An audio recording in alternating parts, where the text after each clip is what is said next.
Hello friends, आप सभी का स्वागत है आपके अपने YouTube channel Kabir study point में। फ्रेंड्स, ये परसेंटेज की मेरी क्लास शायद चौथी है, मुझे ध्यान नहीं फ्रेंड्स अच्छे से। तीसरी क्लास है, ऐसा चौथी क्लास है, ये चौथा टाइप है।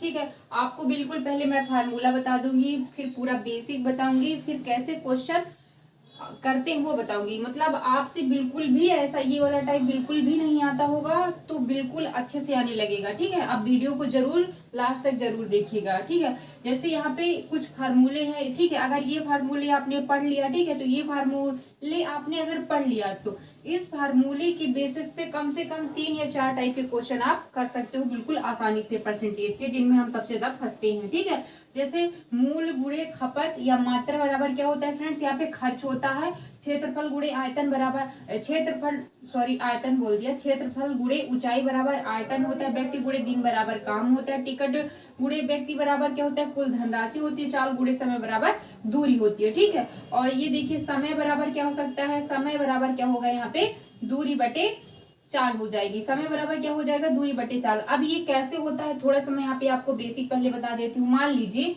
ए इंटू ये फार्मूले किस बेस पर है, ए इंटू बी बराबर जब सी होता है, क्या होता है, ए इंटू बी बराबर सी होता है। जैसे मूल मान लीजिए मैंने ए मान लिया, खपत या मात्रा बराबर बी मान ली बराबर सी होता है। ठीक है, जैसे ए इंटू बी बराबर सी, तो मान लीजिए कांस्टेंट होता है। कांस्टेंट मतलब ये क्या होता है, परिवर्तित नहीं होता है, परिवर्तित। ठीक है, परिवर्तित नहीं होता है। ठीक है, जैसे ये मेरी हैंड राइटिंग फ्रेंड्स अच्छी नहीं आती, वर्तित। ठीक है, परिवर्तित नहीं होता जब। ठीक है, ये क्वेश्चन किस में बेस्ड है, जब a इंटू बी बराबर सी होता है, कांस्टेंट होता है, ये बिल्कुल जैसा का तैसा रहता है, ये परिवर्तित नहीं होता है। ठीक है, अब मैं क्वेश्चन भी करवाऊंगी, अब परेशान मत होइए कि क्या बता रही है। ठीक है, अब इसका ऐसा भी हो जाता है, देखिए फ्रेंड्स, जैसे a इंटू बी बराबर सी होता है। ठीक है, तो यहाँ पे क्या है, जो ये a होता है, यहाँ पे b बराबर क्या हम इसको लिख सकते हैं, a, यहाँ पे क्या हो जाएगा यहाँ पे b बराबर क्या हो जाएगा, c बटे a हो जाएगा। जो a होता है यहाँ पे क्या बोलते हैं दोस्तों, c के अपॉन में a को लिख सकते हैं। और b बराबर क्या हो, यहाँ पे मैंने a b का लिख दिया। ठीक है, और a बराबर क्या हो जाएगा, c अपॉन b हो जाएगा। क्या हो जाएगा, एक दूसरे के अपोजिट होते हैं। क्या होते हैं, हम इनको एक दूसरे के अपोजिट भी लिख सकते हैं। अब देखिए, ये तो मैंने बता दिया। ठीक है, अब मैं आपको थोड़ा सा एग्जाम्पल में समझा के बताती हूँ, तब आपको ज्यादा अच्छे से समझ में आएगा।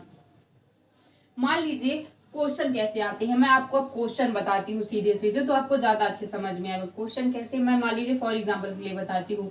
मूल गुणे खपत या मात्रा बराबर खर्च आएगा। क्वेश्चन आएगा, किसी वस्तु का मूल्य में 10% की वृद्धि कर दी जाए। ठीक है, मान लीजिए 10% की वृद्धि कर दी जाए, तो उसका खपत परिवर्तित, अगर उसका खपत में हम कितनी प्रतिशत कमी करें कि खर्च हमारा परिवर्तित ना हो, खर्च कांस्टेंट रहे, ए इंटू बी बराबर सी। अब इसको कैसे, मान लीजिए यहाँ पे मैं लिखती हूँ मूल इंटू मात्रा बराबर क्या हो जाएगा, खर्च हो जाएगा। ठीक है, अब जैसे मैं एग्जाम्पल के लिए आपको समझाती हूँ।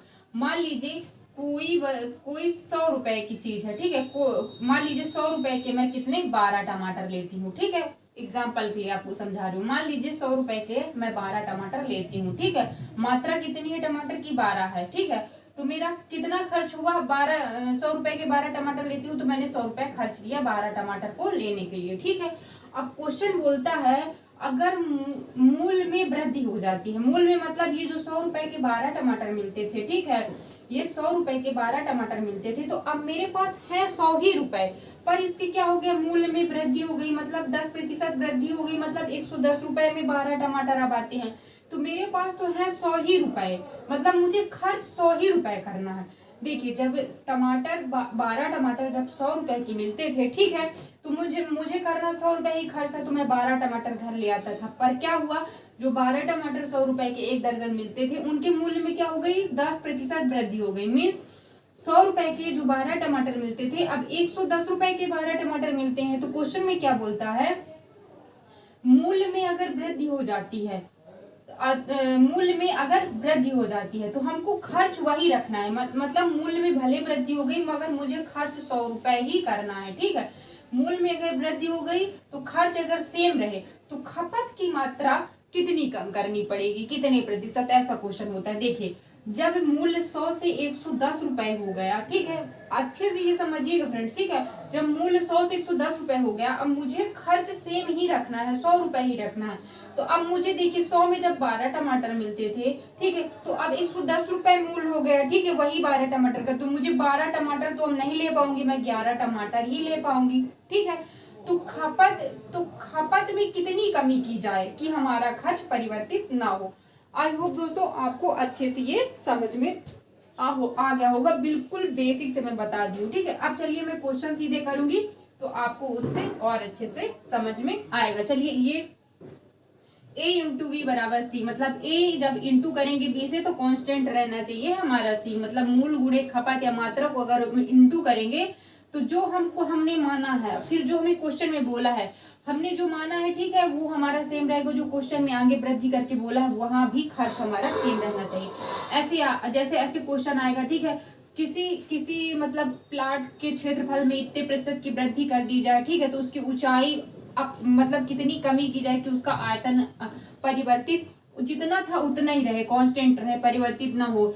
किसी मान लीजिए कोई काम है, ठीक है, काम में व्यक्तियों की संख्या बढ़ा दी जाती है, ठीक है, तो अगर कोई मान लीजिए कोई घर बनाना है, ठीक है, उसमें हमको 10 व्यक्ति लगते हैं, ठीक है, मगर क्या हुआ 10 व्यक्ति की जगह अगर हम वहां पे 11 व्यक्ति लगा देते हैं, ठीक है, 11 व्यक्ति लगा देते हैं, हमको काम उतना ही करना है, हमारा काम परिवर्तित ना हो, तो जब 10 व्यक्ति की जगह उसी काम को करने के लिए 11 व्यक्ति लगेंगे तो क्या है, कितने दिन और उसमें कम लगेंगे, फिर तो उसमें दिन कम लगेंगे। सेम यही है पूरा, ये देखिए मूल मात्रा वाले क्वेश्चनों में पूरा ही रहेगा, क्षेत्रफल गुणे ऊंचाई वाले में रहेगा व्यक्ति गुणे दिन, ये व्यक्ति गुणे दिन, और ये चाल गुणे समय बराबर दूरी, ये दोनों में भी यही अप्लाई होगा। मैंने बताया ना, मैं टिकट गुणे व्यक्ति बराबर कुल धनराशि, इसका भी एक क्वेश्चन मैं आपको बता दूंगी, ठीक है। ये और ये टाइम एंड स्पीड से रिलेटेड है, पर परसेंटेज भी ऐसे क्वेश्चन आते हैं तो उसको भी मैं बताऊंगी। टाइम एंड व्यक्ति गुणे दिन बराबर काम, ये टाइम एंड वर्क से, टाइम एंड वर्क एक चैप्टर होता है, समय टाइम एंड वर्क होता है, उसका एक चैप्टर होता है, उससे रिलेटेड परसेंटेज का एक क्वेश्चन मैं आपको बता दूंगी। मतलब इस चौथे टाइप में आपको मैं पूरा बता दूंगी। चलिए ठीक है, अब मैं क्वेश्चन करना हर एक फॉर्मूले का एक क्वेश्चन मैं आपको कराती हूँ, ठीक है। चलिए दोस्तों, आई होप आपको समझ में आ गया होगा। अब मैं चलिए इसको इरेज करके मैं क्वेश्चन आपको कराती हूँ। ये देखिए फ्रेंड्स, मैंने फार्मूले इरेज कर दिए हैं, ठीक है। अब मैं आपको क्वेश्चन बताती हूँ, क्वेश्चन इसमें कैसे आते हैं। देखिए क्वेश्चन क्या है, यदि किसी वस्तु के मूल्य में 10% की वृद्धि की जाए तो खपत में कितने प्रतिशत की कमी की जाए कि खर्च परिवर्तित न हो। देखिए वही है जो मैंने बताया, ठीक है। मान लीजिए किसी वस्तु के मूल्य में, मैं वस्तु का मूल्य में 10% की वृद्धि की, तो इसका मैंने क्या फार्मूला बताया, मूल गुणे खपत, मूल गुणे खपत, खपत को क्या बोलते हैं, मात्रा भी बोलते हैं, बराबर खर्च, ठीक है, खर्च। ये देखिए, तो मैंने अभी जस्ट क्या कितनी अच्छे से आपको समझाया कि क्या बोला, यदि किसी वस्तु के मूल्य में 10% की वृद्धि कर दी जाती है तो इसको कैसे करेंगे हम, करने का मैं आपको क्वेश्चन सॉल्व करने का तरीका बताती हूँ। यहाँ पे मूल्य लिख लीजिए आप, ठीक है, यहाँ पे मात्रा लिख लीजिए, ठीक है। देखिए अब क्या बोला है, किसी वस्तु के मूल्य में 10% की वृद्धि कर दी जाती है तो 10 को, ठीक है, अब परसेंटेज से हटाइए तो 100 हो जाएगा, तो यहाँ पे क्या हो जाएगा 1/10। ये कैसे आया, ठीक है, इसको कैसे करना है ये मैं पहले क्वेश्चन से बता रही हूँ, पहली वीडियो से, इसको आप जरूर देखिएगा, ठीक है, तो आपको समझ में आएगा। तो देखिए क्या हो गया, यहाँ पे मूल पहले 10 था, ठीक है, अब मूल कितने, किसी वस्तु के मूल्य में 10% की वृद्धि हो गई तो 10 से क्या हो गया, ये 11 हो गया। देखिए मूल इंटू, देखिए यहाँ पे क्या है, यहाँ पे इन दोनों का इंटू करेंगे तो क्या हो जाएगा, नीचे नीचे इनका इंटू करेंगे तो खर्च निकल आएगा। अब कैसे मैं पूरा करती हूँ तो आपको समझ में आएगा, ठीक है। देखिए यहाँ पे क्या है, किसी वस्तु के मूल्य में 10% की वृद्धि की जाती है, ठीक है, 10% मतलब 10 से ये क्या हो गया फ्रेंड्स, एक ज्यादा 11 हो गया। अब मैंने क्या बताया था, यहाँ पे एक दूसरे के क्या होते हैं, इनवर्सली प्रोपोर्शनल होते हैं, मतलब क्या हो, अपोजिट होते हैं। जैसे मैंने a इंटू बी बराबर c लिखा था, तो मैंने बताया था यहाँ पे a बराबर क्या लिख सकते हैं, यह c अपॉन यहाँ पे b लिख सकते हैं। मतलब ये क्या होते हैं, एक दूसरे के अपोजिट होते हैं, मतलब ये 11 यहाँ पे आ जाएगा, ये 10 यहाँ पे आ जाएगा, ठीक है। क्या है यहाँ पे देखिए, जैसे हर क्वेश्चन में ऐसे ही आपको करना है, मूल बराबर कितना, मूल में कितनी वृद्धि या कमी होती है, हमको ये परसेंटेज से निकाल के यहाँ पे लिख लेना है, ठीक है। फिर मात्रा हम कैसे निकालेंगे, ठीक है, उसमें मात्रा तो दी नहीं, हमको निकालना है अपने से। तो मैंने क्या बताया, एक दूसरे के अपोजिट होते हैं। हम इसको बी बराबर क्या लिख सकते हैं, सी बटे ए लिख सकते हैं। ये क्या है, एक दूसरे के क्या होते हैं, इनवर्सली प्रोपोर्शनल होते हैं, मतलब एक दूसरे के ये अपोजिट होते हैं। तो इनको ऐसे हम लिख सकते हैं, ठीक है। ये तरीका बहुत बहुत काम में आएगा आपको, टाइम एंड वर्क के चैप्टर में बहुत में काम में आएगा, ठीक है। आपको टाइम एंड स्पीड में आएगा, ठीक है।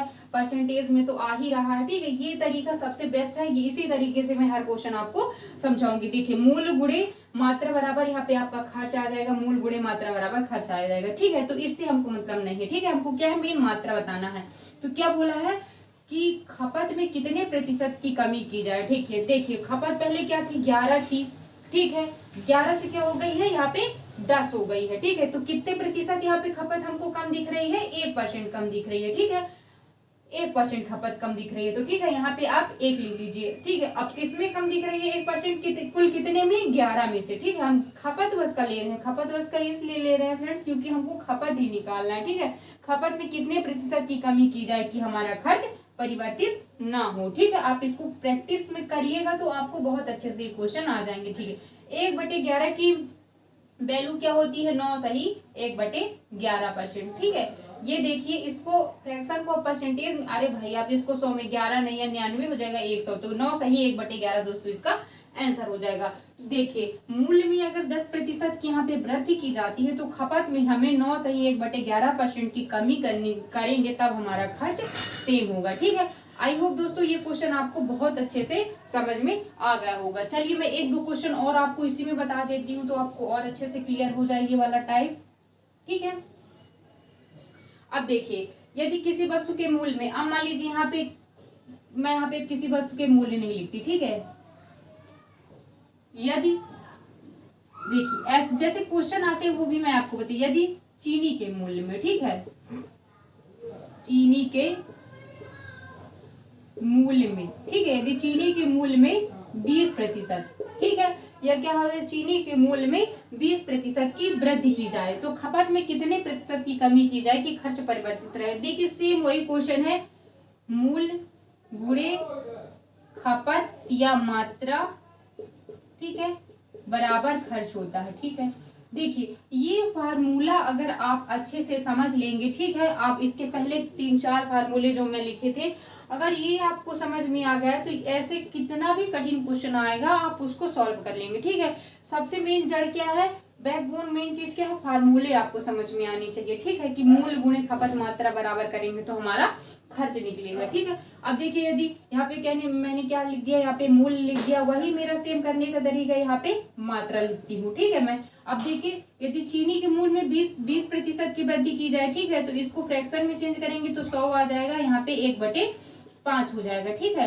तो देखिए, यहाँ पे मूल्य कितना है हमारा दोस्तों, यहाँ पे पहले 5 था, ठीक है, अब 5 से बढ़ के 1 6 हो गया है, मतलब यहाँ पे 20% की वृद्धि, ये वास्तविक होता है, ये जो ऊपर होता है उसको वृद्धि और कमी होती है, तो 5 से 6 हो गया। अब देखिए, मात्रा एक दूसरे के अपोजिट होती है, ठीक है, तो यहाँ पे 6 लिख देंगे, यहाँ पे हम 5 लिख देंगे, ठीक है। अब देखिए, ये इसमें हमें यहाँ पे मात्रा, यहाँ पे इसको खपत भी बोलते हैं, ठीक है, आप कंफ्यूज मत होइएगा, ठीक है। आप इसको करिएगा तो बिल्कुल आपका क्लियर हो जाएगा अच्छे से। देखिए, अब क्या है, हमको खपत में कितने, चीनी का मूल्य जो है 20% वृद्धि हो गई, उसको खपत में कितने प्रतिशत की कमी करें कि हमारा खर्च परिवर्तित ना हो। मतलब हम अगर 5 रुपए खर्च कर रहे थे तो हम वहाँ 5 रुपए ही खर्च करें, ठीक है। तो देखिए, हम खर्च परिवर्तित ना हो तो हमें खपत में कितने प्रतिशत की यहाँ पे कमी दिख रही है, 1% की कमी दिख रही है, ठीक है। यहाँ पे कितने प्रतिशत की कमी दिख रही है, 1% की कमी दिख रही है। अब किसमें दिख रही है, वास्तविक क्या है हमारा 6 है, तो यहाँ पे 6 लिख देंगे इंटू 100, इसको परसेंटेज में चेंज करेंगे। 1/6 की वैल्यू कितनी होती है दोस्तों, यहाँ पे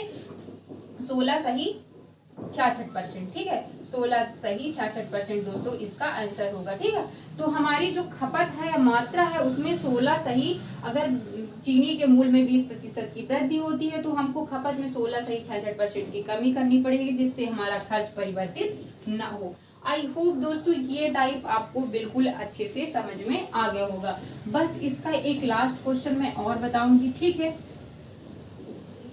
इस टाइप का देखिए फ्रेंड्स, कराने के लिए तो बहुत सारा है, एक टाइप में ही मतलब 2-4 घंटे का वीडियो बन सकता है, पर मुझे ऐसा लगता है कि मुझे ऐसी चीजें बताना, ऐसी चीजें समझाना है जो आपको, जो बेसिक बुकों में नहीं लिखी होती हैं, ठीक है, जो बुकों में नहीं लिखी होती बेसिक चीजें, वो बताना है मुझे बस। और आपको प्रैक्टिस करना फ्रेंड्स, ये आपका काम है। चलिए इसका एक लास्ट क्वेश्चन मैं बताती हूँ, पहले लिख लूं। ठीक है फ्रेंड्स, ये मैं तीसरा क्वेश्चन करा रही हूँ और मतलब इस टाइप का ये लास्ट क्वेश्चन मैं करवा रही हूँ, ठीक है। अब देखिए, जैसे बोलता है चीनी का भाव प्रति किलोग्राम 16 रुपए से बढ़कर कितना हो जाता है, 20 रुपए हो जाता है। अगर परसेंटेज में ना दिया हो, अगर ऐसे दे दिया हो तो बिल्कुल आप कंफ्यूज मत होइएगा, ठीक है। मान लीजिए चीनी का भाव प्रति किलोग्राम 16 रुपए से बढ़कर कितना हो जाता है, 20 रुपए हो जाता है। तो चीनी के प्रयोग में कितने प्रतिशत की कमी की जानी चाहिए कि हमारा खर्च परिवर्तित ना हो। सेम वही क्वेश्चन है, खर्च वाला, A × B कांस्टेंट है बराबर C के, ठीक है। देखिए कुछ भी नहीं, अगर यहाँ पे परसेंटेज ना हो, डायरेक्ट पैसा दिया हो, तो आप उसमें कंफ्यूज मत होइएगा। मूल्य सेम आपको उसी तरह करना है, मात्रा गुणे खपत, ठीक है। खपत मात्रा बोलते हैं भाई, बराबर खर्च होता है, ठीक है। अब देखिए क्या बोला है, यहाँ पे मैं मूल्य लिख लेती हूँ, ठीक है, यहाँ पे मैं मात्रा लिख लेती हूँ, ठीक है। क्या बोला है, मूल्य चीनी का भाव प्रति किलोग्राम 16 रुपए से बढ़कर 20 रुपए हो गया। यहाँ पे 16 रुपए से बढ़कर क्या हो गया, 20 रुपए हो गया। अब मैंने क्या बताया है, यहाँ पे एक दूसरे के कांस्टेंट होते हैं, तो यहाँ पे 20 आ जाएगा मात्रा, यहाँ पे कितना हो जाएगा, 16 हो जाएगा। देखिए अगर नीचे वाला कट रहा है तो आप उसको काट लीजिए, ठीक है। ये कितना हो जाएगा, यहाँ पे 4 चौको 16 हो जाएगा, यहाँ पे 4 25 20 हो जाएगा। तो हमारा कितना आया, मात्रा 5 अनुपात यहाँ पे 4 आ गई। सेम वही करने का तरीका है, बस तरीका आपसे आना चाहिए, क्वेश्चन कैसा भी घुमा फिरा के दे आपसे बन जाएगा, ठीक है।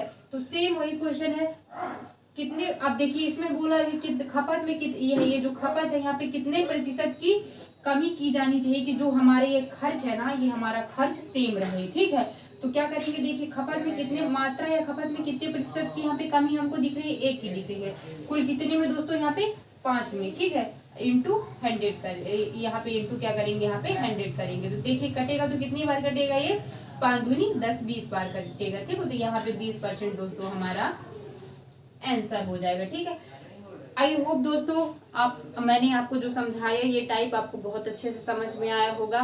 दोस्तों वीडियो पसंद आए तो लाइक करिए और मेरे वीडियो को अपनी दोस्तों में शेयर करिए। और कल मैं 5वां टाइप आपको मतलब डायग्राम वाले आपको बताऊंगी, मतलब सर्कल वाले जो रहते हैं कि 40% व्यक्ति अगर चाय पीते हैं, 30% व्यक्ति कॉफी पीते हैं, तो दोनों 20% चाय और कॉफी पीते हैं, तो कितने प्रतिशत है जो कुछ भी नहीं पीते, ऐसे क्वेश्चन, ठीक है। तो कल के टाइम में फ्रेंड्स मैं वो वाले आपको क्वेश्चन करवाऊंगी, ठीक है। चलिए आज के लिए बस इतना ही, थैंक यू सो मच।